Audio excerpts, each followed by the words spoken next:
السلام علیکم ورحمۃ اللہ وبرکاتہ۔ الحمدللہ والصلاة والسلام علی رسول اللہ، اما بعد، لقد من اللہ علی المؤمنین اذ بعث فیہم رسولا منہم یتلو علیہم آیاتی ویزکیہم ویعلمہم الکتاب والحکمہ وإن كانوا من قبل لفی ضلال مبین۔ نبی علیہ السلام نے ہمارے اوپر بڑے احسانات فرمائے ہیں۔ اللہ رب العزت نے سب سے بڑا احسان یہ کیا کہ ہمیں اہل ایمان میں شامل کر دیا اور نبی علیہ السلام ہمیں عطا فرمائے،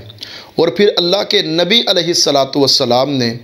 جو مقصد جو منہج لے کے آئے کہ یتلو علیہم آیاتی ویزکیہم ویعلمہم الکتاب والحکمہ، لوگوں کو قرآن و حدیث کی تعلیم دی جائے، لوگوں کا تزکیہ کیا جائے، ان کو گناہوں سے پاک کیا جائے۔ وہی لوگ کہ جو گناہوں کی دلدل میں پھنسے ہوئے تھے، جن کے شب و روز جو رات کے اندھیروں میں نہیں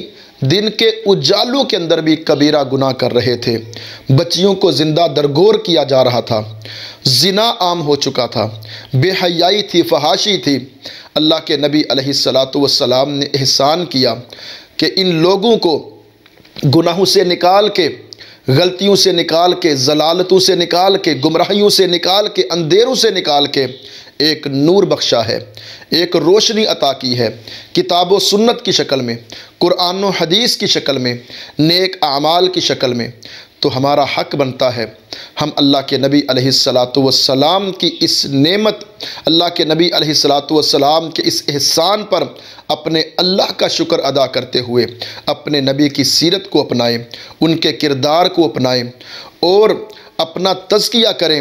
امت کا تزکیہ کریں اور اللہ کے نبی علیہ السلام کی سیرت کو اپنایا جائے۔ اللہ سمجھ کر عمل کی توفیق عطا فرمائے۔ وَأَقُولُ قَوْلِي هَذَا أَسْتَغْفِرُ اللَّهَ لِي وَلَكُمْ وَلِسَائِرِ الْمُسْلِمِينَ۔